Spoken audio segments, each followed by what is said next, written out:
Muy buenas noches, bienvenidos a La Controversia, un programa de la Franja de Opinión de Canal Capital.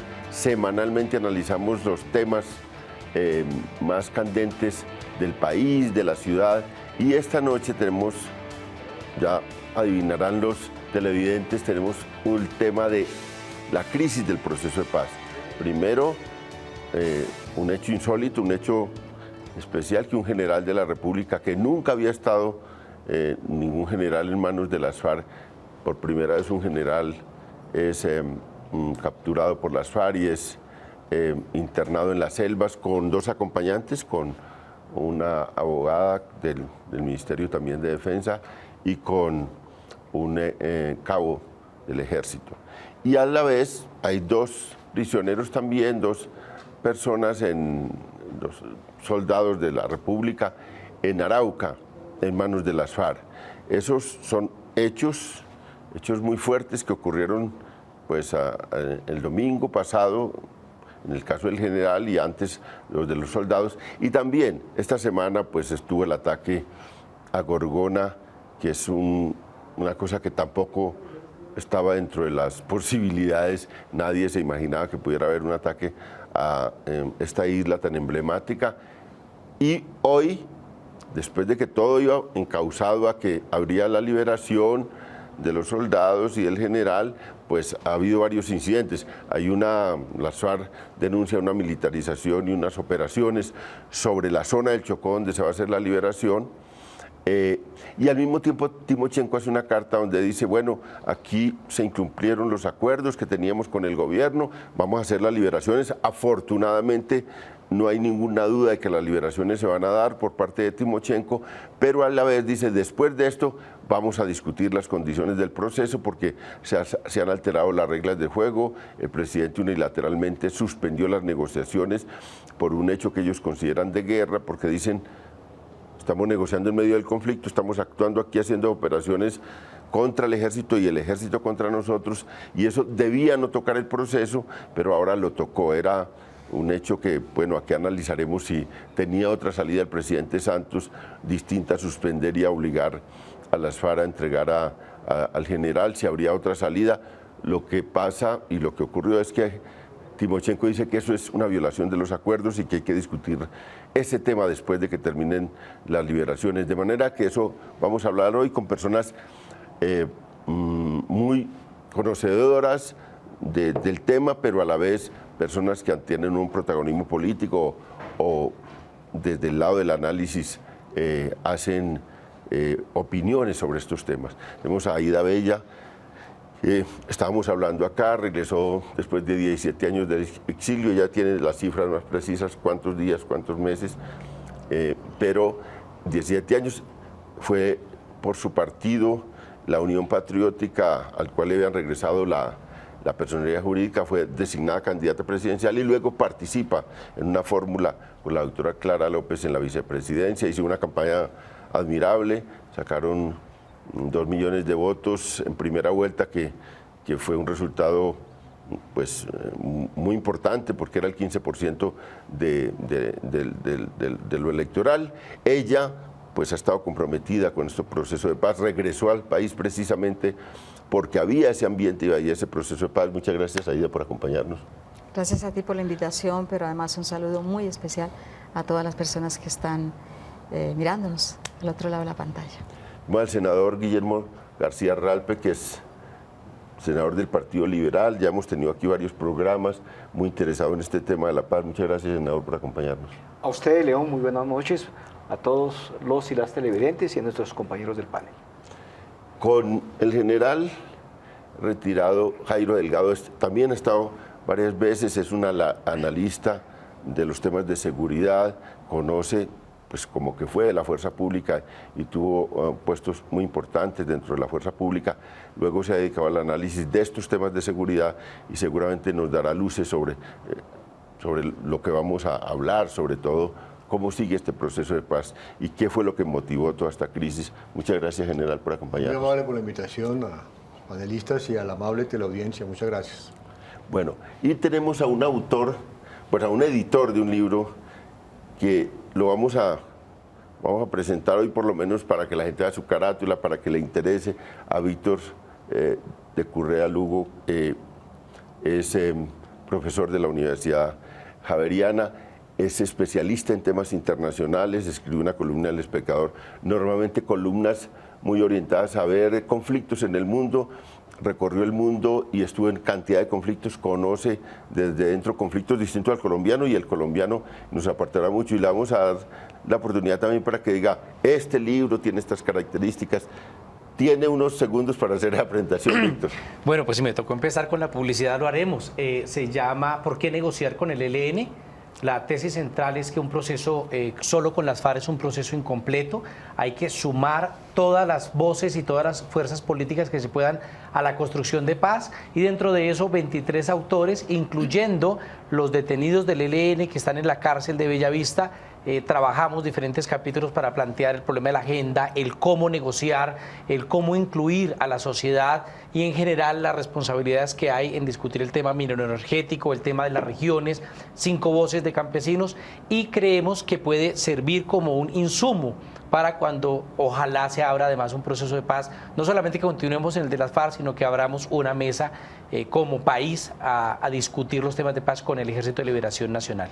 Bueno, con este grupo de analistas podremos examinar paso a paso toda esta crisis del proceso de paz, pero antes salimos a las calles a recoger opiniones de la gente sobre la crisis del proceso, sobre si tienen optimismo que va a seguir. No es muy alentador lo que dice la gente porque recorrimos varios lugares de la ciudad recogiendo esas opiniones y vamos primero a ver esa nota ciudadana.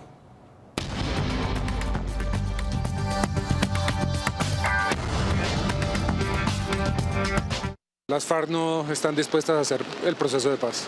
Yo no lo veo por buen camino, no le creo, porque si allá hablan y aquí hacen lo contrario, pues no hay lógica. No deberían tomar esas acciones las personas que supuestamente están revolucionando este país y más que el presidente no ha tomado acciones en cuanto a dar un cese de fuego bilateral. El tema de la paz es un tema fundamental, igual las personas que la sufren son las personas de las regiones apartadas y son las personas que a más les conviene esta situación. La ciudad es una cosa y las zonas alejadas de Bogotá son otra. Quieren es armar un proyecto masónico para que toda la gente crea que haya paz y no la existe realmente. No, es que necesitamos ya la paz, pero hay otros grupos que no la quieren. Ahí es donde está la pelea. Dice que hay negociación de paz y la gente muriendo de hambre, la corrupción que tiene en este país. La fortaleza del Estado para mí es lo más importante. Entonces yo no veo a un ejército, digamos, dormido en los laureles. No somos testigos de un proceso real de paz.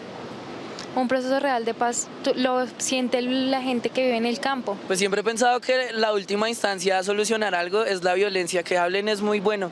Y la negociación ahora con los príncipes que vinieron de Inglaterra fue que vendieron esa fauna. Eso no se lo han dicho al pueblo, ¿ves?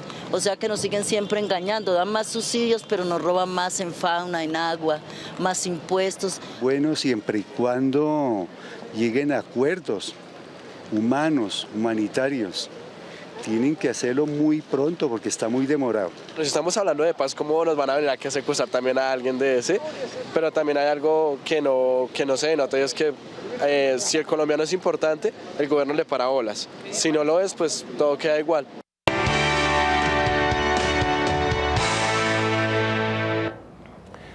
Estamos en la controversia discutiendo la crisis del proceso de paz, todos los acontecimientos de esta última semana, el pronunciamiento presidencial, la forma como la guerrilla se ha comportado en esta crisis y los últimos pronunciamientos de las FARC. Y quería empezar con Aida. ¿Sintió usted, porque Aida pues viene, le pone el corazón a este proceso de paz, se regresa al país, ¿ha sentido usted en peligro este proceso en estos días de esta crisis? Pues sí, yo creo que todo el mundo está muy preocupado, pero yo sí diría que la decisión del presidente fue desafortunada, completamente. Primero porque el gobierno presiona a negociar en la guerra, y yo creo que ese no es un escenario bueno para hacer la paz. Si estamos negociando la paz, pues hombre, paren los operativos de un lado y del otro. Y yo soy de las que siempre he dicho, desde que llegué a este país, y ya estaba caminando el diálogo, necesitamos una tregua bilateral. necesitamos que pare todos los argumentos de la guerra, pero además el accionar de la guerra. Y yo pienso que todas las cosas que suceden dentro de la guerra pueden desestabilizar uno que otro, pero es que también aquí hay muertos de primera, muertos de segunda. Si mueren los guerrilleros son dados de baja, si muere un policía entonces es asesinado. Hay un catálogo de cosas que no ayudan, pero además yo pienso que tampoco ayuda la actitud del ministro de la Defensa, que todo el día insulta, que todo el día está contra un proceso de paz, pero que hace parte de un gobierno que jaló en ese proceso. Pero últimamente también el presidente Santos se ha desbocado demasiado. Muy mal el ministro de Defensa, que no sabía qué estaba haciendo el general cuando le preguntaron el domingo allá. No sabía él. Él que es tan inteligente, que hace tantas cosas, que sabe tantas cosas, tampoco ha descubierto quién le pasa los datos al innombrable antes que al presidente. Esto no puede suceder en un país. ¿Cómo así que el presidente no tiene hombres de la confianza y sí los tiene una persona que está en la presidencia de la República? Eso es absolutamente inconcebible. ¿En qué país pueden suceder cosas de ese estilo? Entonces uno piensa, bueno, entonces dentro de las fuerzas militares hay gente que está contra el proceso de paz, pero son más o están en los altos cargos del Estado. ¿Qué pasa? Pero el ministro también tiene que darle una explicación al país. ¿Por qué esos datos se conocen antes? El presidente de la República los conoce luego que el doctor Uribe. Eso no lo entiende nadie, y menos en un proceso de paz en el cual ellos tienen una inmensa responsabilidad. Y yo creo que todos necesitamos información, pero muchas aclaraciones. Uno no sabe, a nosotros nos han dado nunca clase de inteligencia, pero con una cuestión de simplemente casi que una reflexión doméstica, uno dice, bueno, pero ¿qué hace un general allá? Sin medidas de seguridad, sin nada, violentando absolutamente todas las cosas que ellos mismos se inventaron para protegerse. ¿Qué iba a hacer yo en la primera de cambios cuando se presentó esa noticia? ¿Será que va a hablar con los guerreros? ¿Va a hablar de guerrero a guerrero? ¿Qué iría a hacer? Es decir, si va a una conversación amigable con los otros, pero entonces uno piensa, bueno, si iba a eso, y yo parto de dos hipótesis: o puede ser una estrategia militar, o puede ser un error militar. Y yo me inclino más por la primera, porque un oficial de ese rango no puede cometer un error dentro de una zona completamente donde están presentes casi todas las variables de la guerra. Entonces, ¿cómo no nos explican eso? Y a mí me parece muy extraña el ministro de la Defensa, que es tan soberbio, y a veces pues uno se siente regañado. Yo solamente he hablado una vez en mi vida con él, y cuando le dije, ministro, yo cada vez que habla me siento amenazada, y me sigo sintiendo amenazada. ¿Y qué te respondió? Me dijo, no, yo no soy tan malo como ustedes creen. Guillermo, Aida ha puesto varios temas. Uno, que fue errada la decisión del presidente de suspender los diálogos. Dos, que lo lógico sería tener una tregua entre las dos partes en el medio del proceso de paz. Bueno, y otras discusiones ya sobre el hecho de la presencia del general en la zona y todo esto. ¿Usted opina que fue un error lo del presidente suspender? ¿Tenía otra alternativa el presidente? Bueno, los colombianos, o por lo menos los que queremos la paz, que somos la gran mayoría, estamos entre varios sentimientos encontrados, entre la esperanza, el deseo y las ganas de obtener la paz y la crudeza del conflicto, las circunstancias del conflicto. Y eso, por supuesto, a los que queremos la paz, pues nos tiene en sentimientos encontrados esta circunstancia. Con mayor razón, aquellos que no están de acuerdo con la paz, especialmente proyectos políticos que solamente tienen subsistencia en medio del conflicto o de la guerra, pues tienen su visión de este incidente.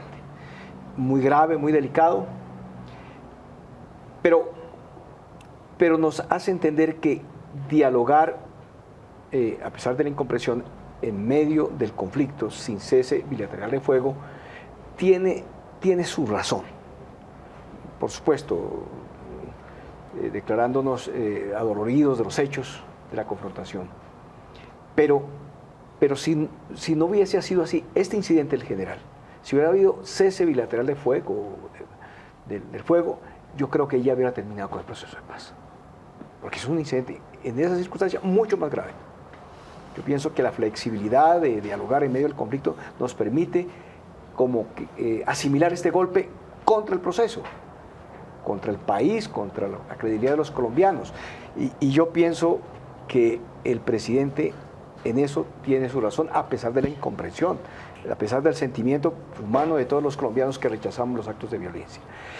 Y lo de la suspensión del proceso de paz, yo creo que el presidente con eso mostró que tiene la orientación del proceso de paz, porque representa al Estado, representa la legalidad, la legitimidad de nuestro país, ¿no? Yo pienso que con esto le dio también tranquilidad a la gente que creía que el presidente estaba preso, capturado por el proceso de paz. Y con eso demostró el presidente, sin reventar la agenda, pues demostrar que este hecho tiene que superarse, siendo grave, lo vamos a superar, y creo que como conclusión de este hecho grave se va a mejorar las condiciones del proceso. Yo pienso que en materia de tiempo, en materia de aligerar los dos puntos que están pendientes y los detalles que, por supuesto, usted como un sabedor de este tema, son tan necesarios en lo que resta el proceso.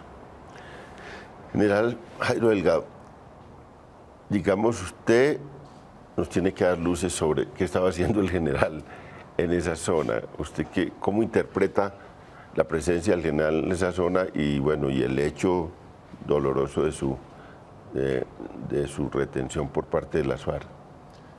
Bueno, yo comenzaría por señalar lo siguiente, no sé si me lo permite. Yo pienso que para el presidente era inevitable suspender los diálogos, porque es que este proceso tiene varias características novedosas, diferentes con los anteriores procesos. Yo subrayaría principalmente dos. La primera es que el actual gobierno, digamos, nace de un proceso electoral que se denominó el proceso electoral de la guerra o la paz.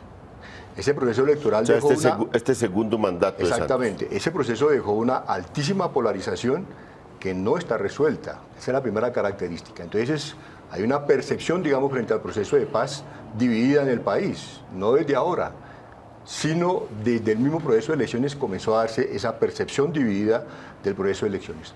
La segunda característica es que hay una fragmentación institucional muy marcada, en donde cabezas visibles, digamos, de las instituciones tienen posiciones divergentes frente al proceso de paz. Y eso también, digamos, marca una diferencia. Razón por la cual, digamos, el presidente Santos se ve obligado a suspenderlo, porque el presidente Santos no solamente le debe responder a las FARC, le debe responder a una opinión pública que, como vimos en lo que usted presentó en el comienzo, yo lo resumiría en escepticismo y desconfianza de la gente, digamos, que se entrevistó, lo resumiría en eso. Entonces el presidente también tiene que mostrar signos de que no hay debilidad en el gobierno, y me parece que a ese sector hay que hablarle. ¿Por qué? Porque a mí me preocupa lo siguiente, digamos, en la medida en que se profundice esa desconfianza, es probable que desde los sectores de opinión pública surjan, digamos, algunos sentimientos que comiencen a ver con mayor rechazo el proceso de La Habana, y eso sería muy grave. Entonces, si las FARC y el gobierno se aíslan del resto de la opinión pública, me parece, digamos, que es muy delicado, y por eso el gobierno tiene que tomar esa decisión que me parece a mí que fue inevitable. En relación con el general Alzate, yo pienso que aunque suene paradójico y contradictorio, hay distintas formas de seguridad, y sobre todo en el marco de lo que se conoce como guerra de guerrillas, porque cuando desde el 2008 entendemos nosotros pasamos a guerra de guerrillas, realmente, digamos, se cambia el concepto operacional absolutamente total. Digamos, ya no es el enfrentamiento entre grandes unidades masificadas de guerrilla o grandes unidades, digamos, de batallones desde la fuerza pública, sino que realmente se disemina y se dispersan las capacidades. En ese sentido, digamos, un ámbito de desplazamiento es pasar desapercibido. Pasar desapercibido. Un comandante puede pasar, ¿cómo puedes pasar desapercibido? Como lo pueden hacer muchos, no solamente, digamos, de la fuerza pública, sino también, digamos, desde otros sectores de personas que tienen cierto riesgo. Pasar desapercibidos es eso, digamos, reducir cierto dispositivo militar que no llame la atención, sobre todo por una característica. Mire que lo que hacen las FARC en una semana es lo que yo llamaría entrar en golpes de opinión. Atacan un parque natural que está dedicado a la investigación científica de biodiversidad y al turismo, y atacan o secuestran o retienen a un general que está de civil, desarmado y en misiones no de guerra o no militares.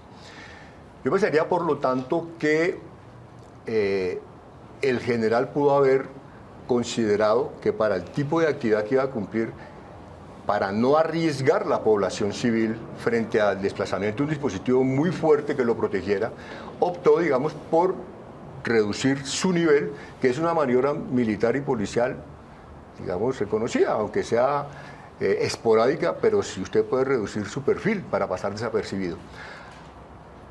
Sospecho nomás, sospecho, digamos, y lo tengo como hipótesis, que de pronto hubo una estratagema proveniente de la guerrilla, porque lo que uno observa, digamos, en lo que ha venido leyendo es que el general Alzate efectivamente estaba retomando un gran liderazgo social.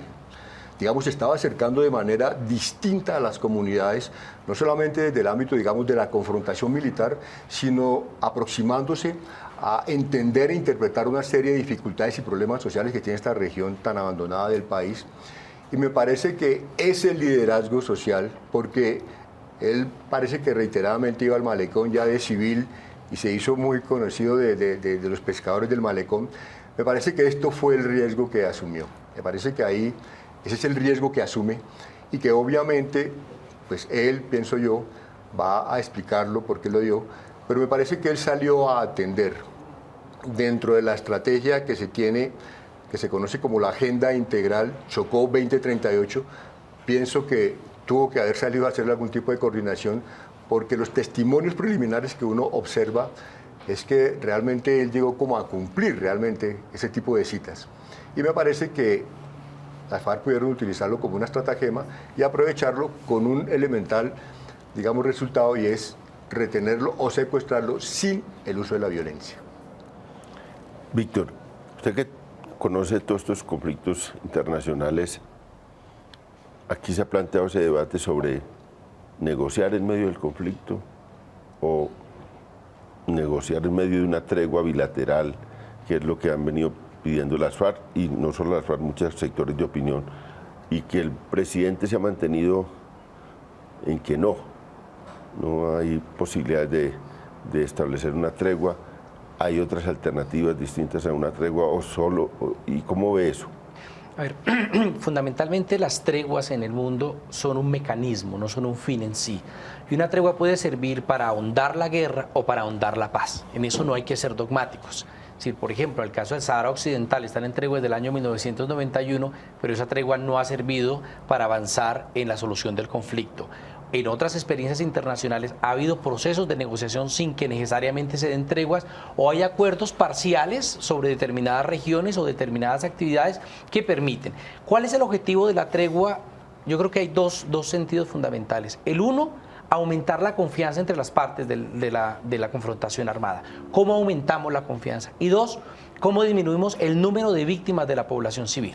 Entonces, aceptando que en un comienzo había un gran sector de la derecha, representado por el ministro de Defensa, reacio a que se hiciera una negociación que incluyera un cese bilateral de fuego, yo creo que el problema es que el conflicto colombiano hoy por hoy ha tenido un desgaste en esa negociación en medio de la guerra.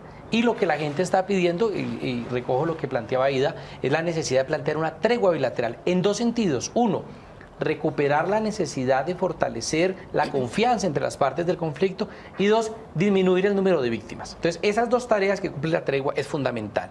Segunda cosa que quiero precisar que uno observa en todos los conflictos: los procesos de paz no son lineales.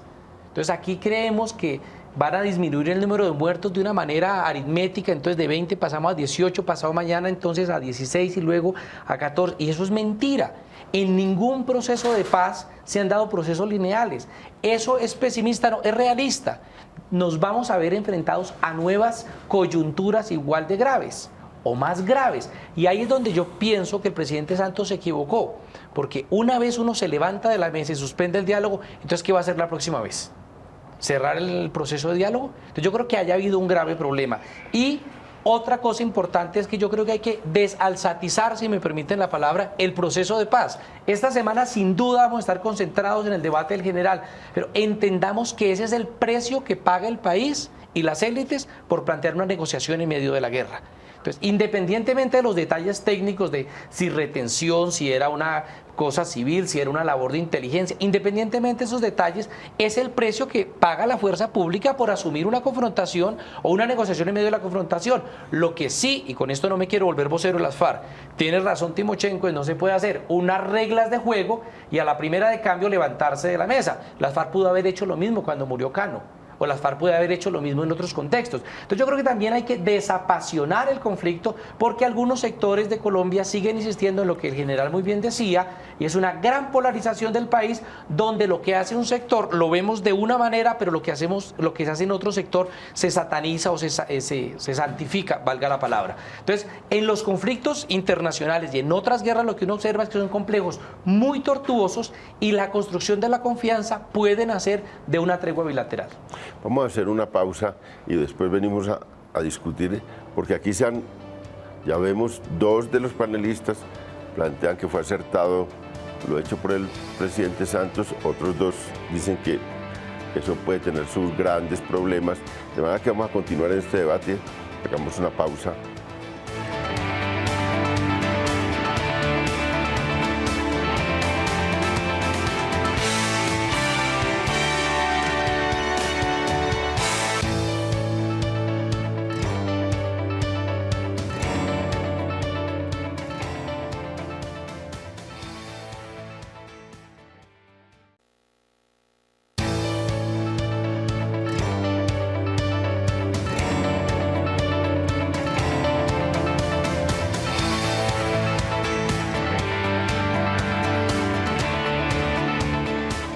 Estamos en La Controversia, un programa de la Franja de Opinión de Canal Capital, hablando sobre la crisis del proceso de paz, sobre todo lo que ha ocurrido durante esta semana, empezando por el hecho que ha movido toda la prensa todos los días, que es la captura de un general por parte de las FARC y el proceso de suspensión de las conversaciones que desencadenó eso, y luego pues todo lo que ha acontecido alrededor de eso.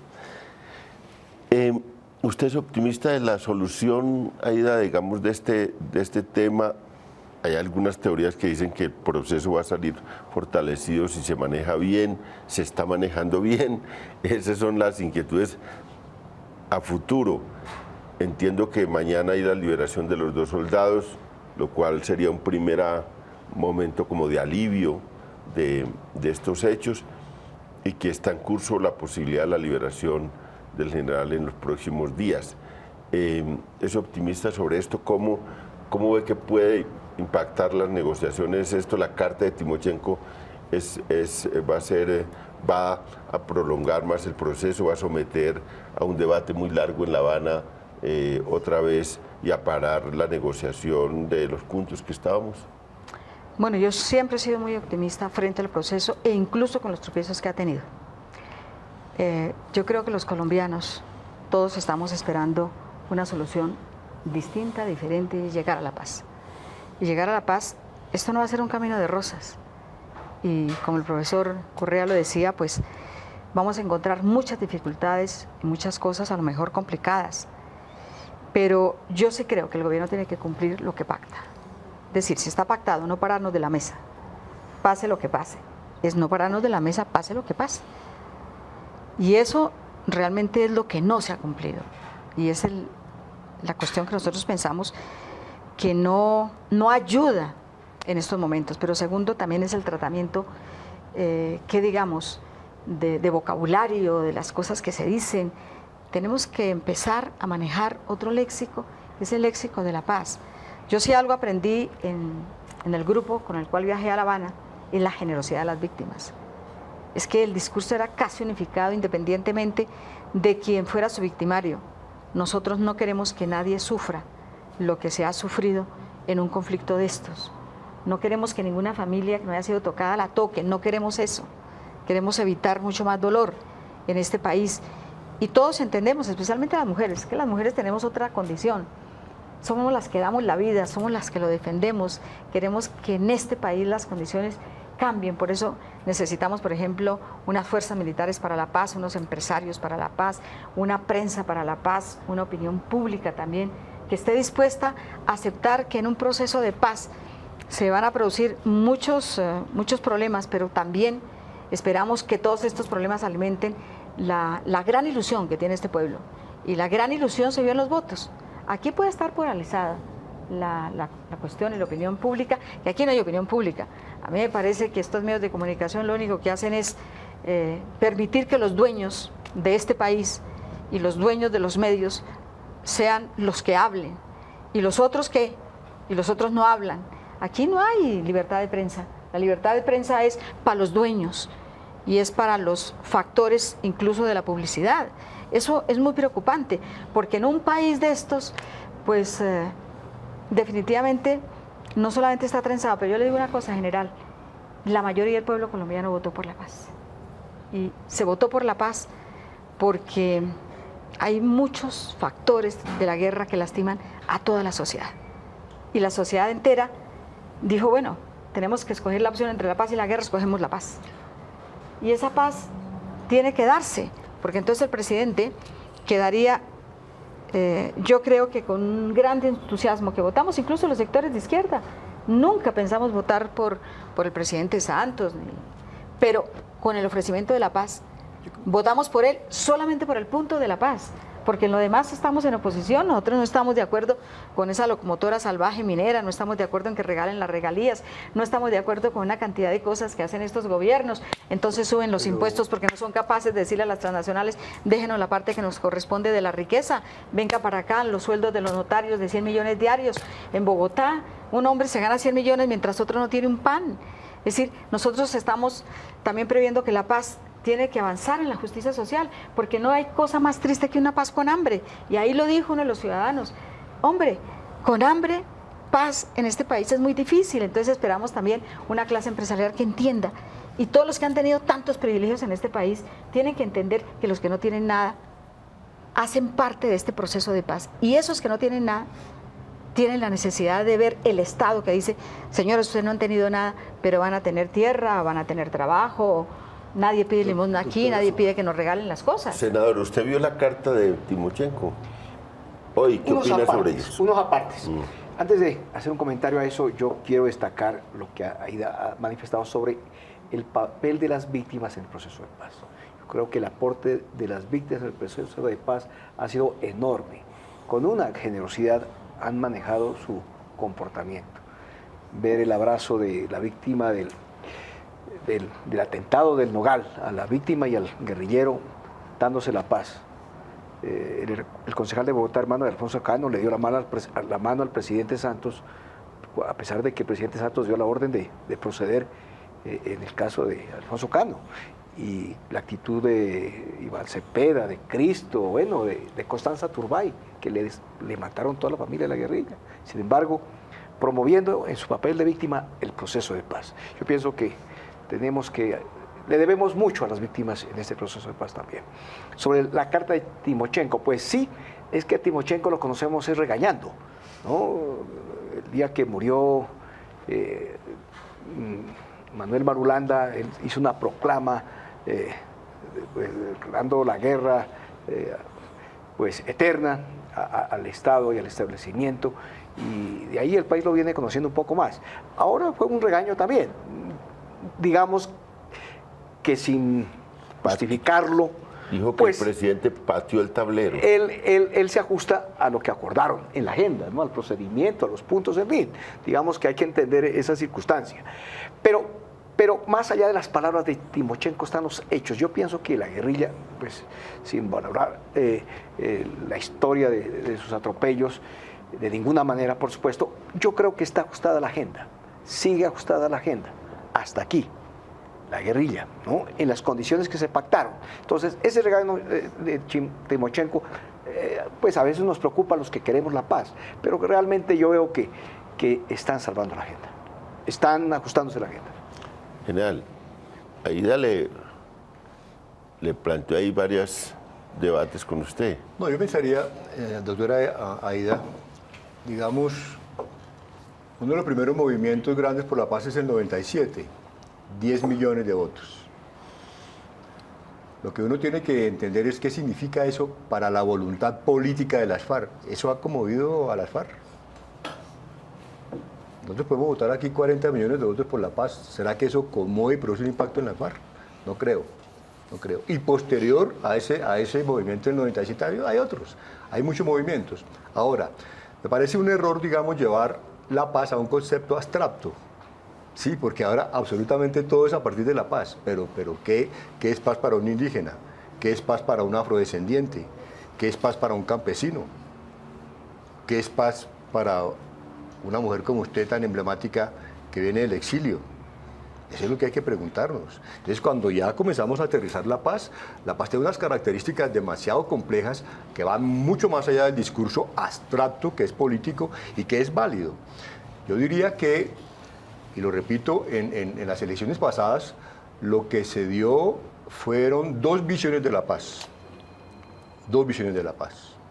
Algunos dijeron, no, una es la de la guerra y otra es la de la paz. Yo pienso que son 2 visiones de la paz.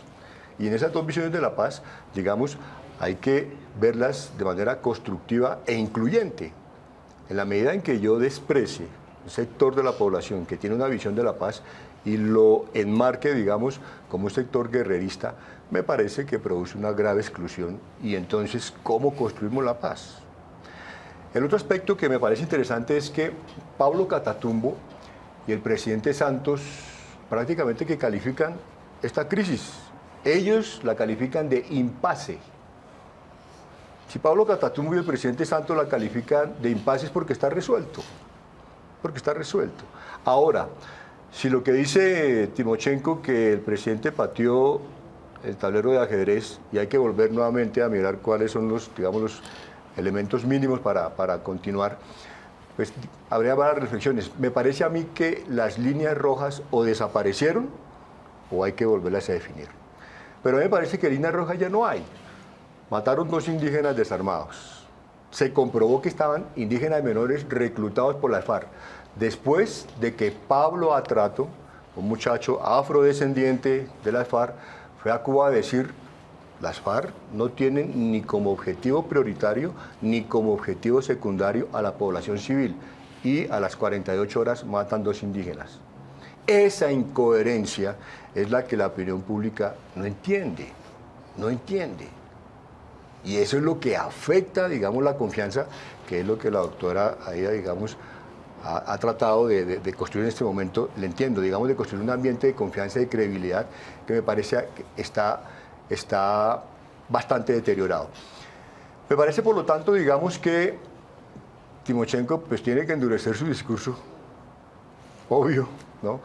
Y aún si tomáramos la agenda de los 6 puntos, la colocáramos a un lado y volviéramos a sentar allá el gobierno y la FARC para revisar las nuevas líneas rojas, eso también es diálogo. Eso también es diálogo. Es decir, yo pensaría que, por un lado, digamos, el gobierno tiene una carga política muy alta. La doctora Aida Bella casi que sentencia en esta noche. Fue elegido para la paz. Es decir, está diciendo el presidente Santos que bajo ninguna circunstancia, y hoy lo que uno diría es que muy difícil, digamos, que en la voluntad política del presidente Santos, digamos, hay una concepción de ruptura. Él lo dijo, impasse. Entonces yo pienso que esta posición de Pablo Catatumbo, el mismo presidente, que lo catalogan de impasse, eso es un impasse, ¿no? Es un impasse y va a ser superado. Víctor, usted que se metió en el primer, digamos, momento de este programa con la idea de las treguas y de las experiencias, en el lenguaje de Santos apareció la palabra desescalar el conflicto y en el lenguaje de Catatumbo también. como una alternativa a una tregua bilateral, es decir, no podemos hacer una tregua bilateral total, pero desescalar el conflicto es una tregua parcial en realidad, sacar unas acciones del conflicto, y eso pues ya está en el lenguaje de las dos partes, del presidente Santos y de Catatumbo, y esa pues podía ser, digamos, una cosa intermedia. ¿Qué posibilidades hay de eso? Y que las nuevas reglas de juego que vayan a discutir quizás Timochenko, bajo la inspiración de Timochenko sobre que hay que discutir unas nuevas reglas de juego, podrían ser esas, desescalar el conflicto. Una de las alternativas que hay, está en el derecho internacional, es la posibilidad de reducir, insistir en fortalecer la aplicación del derecho internacional humanitario aún en las hostilidades. Es una posibilidad. Otra posibilidad, plantear la mayor protección a zonas humanitarias. Otra posibilidad, el acompañamiento de organizaciones internacionales civiles a determinadas zonas que consideramos vulnerables. Otra posibilidad, que la Defensoría del Pueblo tenga aún un mandato mayor, o Naciones Unidas tenga un mandato diferente, o que más allá de las mesas de negociación. Es decir, la imaginación da para todo, ¿no? Yo lo he visto en Darfur, donde en medio del genocidio calificado por la Corte Penal Internacional. Un poquito los televidentes Darfur. Darfur es una zona en Sudán donde está sucediendo un genocidio, una zona que es la mitad de Colombia. Y allí era posible lograr acuerdos de 2 o 3 meses, por ejemplo, para evacuar heridos, o por ejemplo, para asistir médicamente a unas regiones determinadas, o incluso dentro de un ajedrez muy complicado, un ajedrez parecía más un parqués, 8 jugando en la mesa, logramos que 2 o 3 partes durante determinadas horas permitieran la evacuación de heridos. Es decir, sí se pueden lograr cosas, pero yo creo que todo radica en un problema fundamental, y es la segunda parte que quiero mencionar, y es la falta de pedagogía para la paz. Si algo le ha quedado grande a Santos, y nos ha quedado grande a todos los que creemos en la paz, siendo autocríticos, es que la guerra se vende con un tuit, ya Uribe lo ha demostrado. Pero aquí nos queda grande vender la paz. Uno pregunta, ¿cuánta gente conoce lo que ya se firmó en La Habana? ¿Cuánta gente reconoce que la reforma agraria no va a afectar la propiedad privada? ¿Cuánta gente no se da cuenta que el punto de participación política ya estaba en la Constitución del 91 en esencia? ¿Quién dice que el acuerdo del cultivos ilícitos contradice al Código Penal? Pero no leemos lo que hay y no hemos sido capaces de difundir lo de la paz. ¿Cuál es el problema de eso? Que si la sociedad colombiana no se convence, incluyendo lo que podrían llamar algunos los enemigos o los detractores de la paz, o otro tipo de paz, recogiendo lo que dice el general, si no logramos meternos en la mesa, un proceso de paz que no logre una gran legitimidad puede dar lugar a una segunda fase de confrontación. Nos lo enseñó Mali en el 2012 y nos lo enseñó Ruanda en el año 1992. Si la experiencia internacional nos está diciendo, o fortalecemos la paz, o blindamos la paz, o nos pasa lo de Guatemala, donde hubo un referéndum por la paz que lo perdió la paz. Entonces la tarea que tenemos las personas que creemos en la paz es cómo a partir de la experiencia internacional planteamos pedagogías para la paz, para que entendamos que hay que, lo del general Zate es un impasse que hay que superar. 2, que hay que meter también a sectores del uribismo en la construcción de paz. 3, que la gente tiene que saber qué es lo que se está negociando en La Habana, porque no es que no se ha negociado nada ni que se ha entregado al país, que la gente no lo lee y no lo sabe. Y esa es la principal tarea que tiene el gobierno de Santos. Es decir, la legitimidad no se logra solo sentándose con Uribe, la legitimidad se logra hablándole de cara al país. Bueno, senador, usted es de la coalición de gobierno, de los que tienen la sartén por el mango, la unidad nacional. ¿Qué debe seguir en esto? Una discusión sobre un cese parcial, como un desescalamiento, o figuras como las que Víctor ha traído, para tratar de enviar un mensaje de confianza. ¿Hay condiciones para eso? ¿El gobierno estaría en esas posibilidades y las FARC? El doctor Víctor de Correa nos ha traído unas figuras muy importantes de experiencia del derecho internacional humanitario y que son aplicables.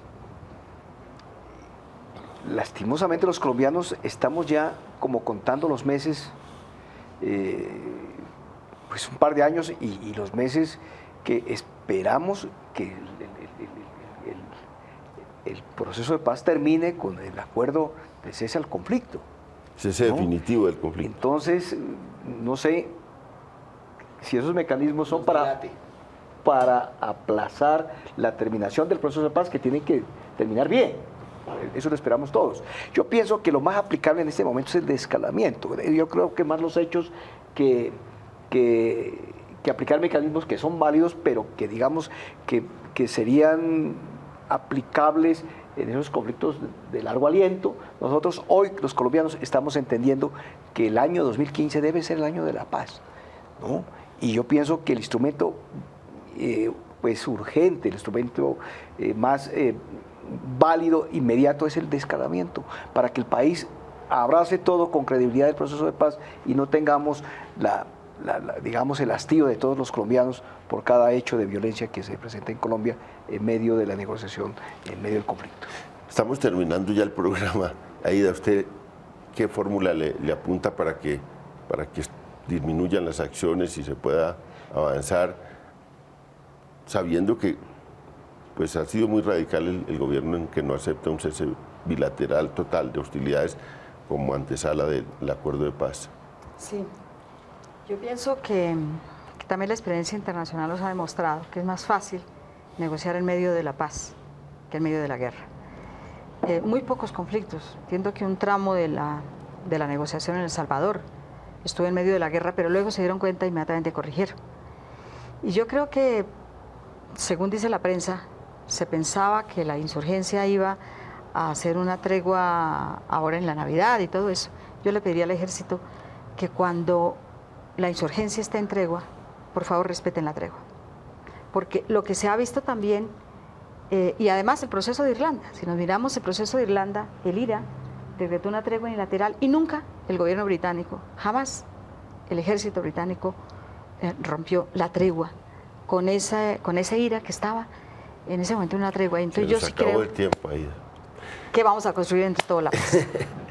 Muy buenas noches para todos los televidentes. Muchas gracias a este panel tan especial y los esperamos el próximo lunes en otro programa de La Controversia en Canal Capital, Televisión Más Humana.